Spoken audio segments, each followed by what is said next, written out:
Class 10th का जो है कि हम रैखिक समीकरण की स्थिति के बारे में बतलाएंगे कि कब हल होगा, कब हल नहीं होगा, अनंत हल होगा। तो इस टाइप का क्वेश्चन आपका जो है कि एग्जाम में 2 मार्क्स में हमेशा क्लास 10th में आता है और ये बिल्कुल आसान तरीके से आप देखिएगा। तो सबसे पहले जो है कि हम यहाँ पे 2 रैखिक समीकरण माना कि 2 रैखिक समीकरण a1x plus b1y plus c1 equal to 0 तथा a2x plus b2y plus c2 equal to 0 हो तो इसका पहला स्थिति जो है कि अगर आपका a1/a2 नॉट इक्वल b1/b2, अगर दोनों बराबर ना हो, a1/a2 और बराबर नहीं होना चाहिए b1/b2, तो इसे हम लोग जो है कि अविरोधी कहते हैं।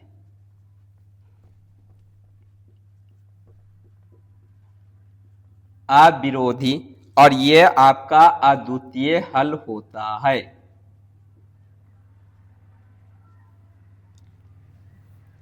यानी कि एक और केवल एक हल होगा अगर इस कंडीशन में आता है तो। अगर सेकंड हम लोग देखते हैं तो a1/a2 equal to b1/b2 equal to c1/c2, तब इस कंडीशन में आपका जो है कि यह युग्म आश्रित कहलाता है, कि यह आश्रित युग्म होगा, यह युग्म आश्रित होगा और इसे अनंत हल कहते हैं।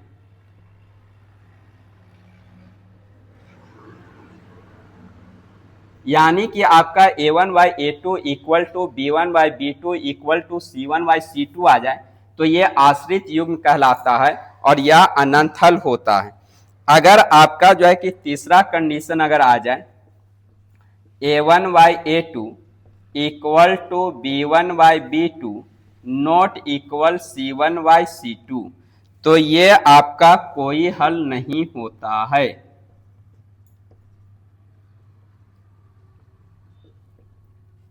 कोई हल नहीं होगा इसमें।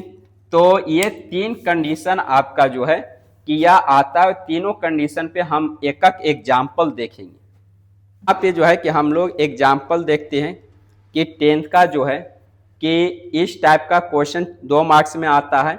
यदि x minus 2y equal to 3 तथा 3x plus ky equal to 1 हो तो k का मान निकालें, जबकि अद्वितीय हल होगा। अगर इसका अद्वितीय हल है तो हमें k का वैल्यू फाइंड करना है और हम लोग यहाँ पे इसको सोल्व करते हैं कि किस प्रकार से हम इसको सोल्व करेंगे। तो यहाँ पे हमारा इक्वेशन दिया हुआ है ax माइनस 2y और ये प्लस में इधर आ जाएगा तो -3 इक्वल टू 0। सेकंड इक्वेशन आपका है 3x plus ky minus 1 equal to 0। ये हमारा जो है कि दिया हुआ है। अब हम लोग अद्वितीय हल दिया हुआ है तो अद्वितीय हल होगा तब, तो अद्वितीय हल होगा तब क्या होगा, तो अद्वितीय हल के लिए हमने बतलाया है कि a1/a2 नॉट इक्वल b1/b2। तो यहाँ पर a1 का वैल्यू हम लोग पुट कर देंगे तो a1 जो है इसके सामने कुछ नहीं तो 1 है, क्योंकि x का कोफिशिएंट 1 है, आगे कुछ भी नहीं है तो। और a2 आपका जो है वह 3 है, नॉट इक्वल b1 आपका -2 है और आपका b2 जो है वह आपका k है। ये a1 b1 और ये c1, a2 b2 और ये c2 हो गया। अब यहाँ पे हम लोग क्रॉस इनटू करेंगे तो k नॉट इक्वल 6, 3 दूनी 6 हो जाएगा। और यहाँ पर इस तरीका से आप k का वैल्यू फाइंड कर लीजिएगा तो आपका 2 मार्क्स बिल्कुल आसान तरीके से आ जाएगा। चलिए अब हम लोग देखते हैं कि इस पर किस प्रकार का क्वेश्चन आता है। एक एग्जाम्पल हम फिर दे रहे हैं। सेकंड एग्जाम्पल देखते हैं कि के किस मान के लिए अनंत हल होगा जब आपका रैखिक समीकरण ये आपका दिया हुआ है। तो यहाँ पे अगर हम सोल्व करते हैं तो यहाँ पे रैखिक इक्वेशन हमारा दिया हुआ है 2x plus 3y minus 5 equal to 0, 6x plus ky minus 15 equal to 0।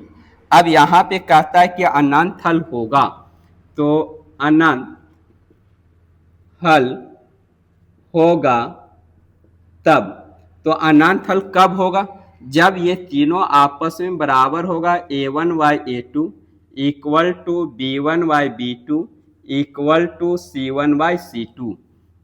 तो यहाँ पर a1 का वैल्यू आपका जो है कि 2 है और a2 का वैल्यू 6 है, इक्वल टू b1 का वैल्यू 3 है और b2 का वैल्यू आपका k है, इक्वल टू c1 का वैल्यू -5 है और ये आपका -15। अब यहाँ पर ये कट जाएगा, 3 2 जा 6 और ये माइनस से माइनस कैंसिल, 5 3 जा 15, यानी कि आ गया 1/3 equal to 3/k equal to 1/3। किसी को भी हम इक्वल लेकर चलेंगे तो यहाँ पे 1/3 इक्वल टू 3/k।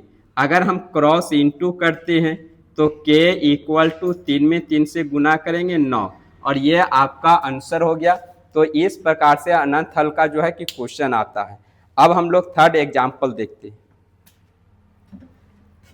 के किस मान के लिए कोई हल नहीं होगा जब आपका kx plus 3y minus k minus 3 बराबर 0 और 12x plus ky minus k बराबर 0। तो चलिए इसको हम सोल्व करते हैं। जब हम इसको सोल्व करेंगे तो आपको यहाँ पे दिया हुआ है 12x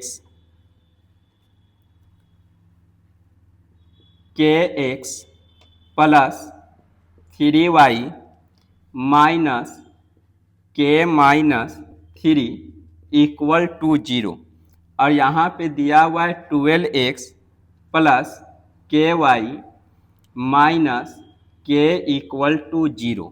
अब यहाँ पे कहता कि कोई हल नहीं होगा तब, कोई हल नहीं होगा तब। तो जब कोई हल नहीं होता हमारा होता है a1/a2 equal to b1/b2 not equal c1/c2। तो हम यहाँ पे जो है कि दो को इक्वल लेकर चलेंगे, a1/a2 equal to b1/b2। a1 का वैल्यू जो है हमारा आपका है k/12 इक्वल टू b1 का वैल्यू है 3/k। क्रॉस इंटू करेंगे तो हमारा यहाँ पे आ जाएगा k² equal to birth year 36। तो k का वैल्यू निकालेंगे तो प्लस माइनस √36, यानी कि k का वैल्यू आ गया +/6। तो इस तरीका से आपका जो है कि रैखिक युग्म का क्वेश्चन जो है कि आता है, जो आपका जो है रैखिक समीकरण की स्थिति पर निर्भर रहता है और ये 3 स्थिति होता है। अगर आपका इक्वल दोनों नहीं है तो आप विरोधी या अद्वितीय हल होगा, इसको आप विरोधी युग्म कहते हैं और इसे अद्वितीय हल कहते हैं। अगर तीनों आपस में बराबर आ गया तो आश्रित युग्म होगा और ये अनंत हल होगा, और अगर 2 बराबर और तीसरा बराबर नहीं है तो इसका कोई हल नहीं होगा। इस टाइप के क्लास 10 का और भी हम जल्द वीडियो लेकर आपके सामने आएंगे और हमारा वीडियो देखिएगा, अच्छे से अच्छा मार्क्स आएगा।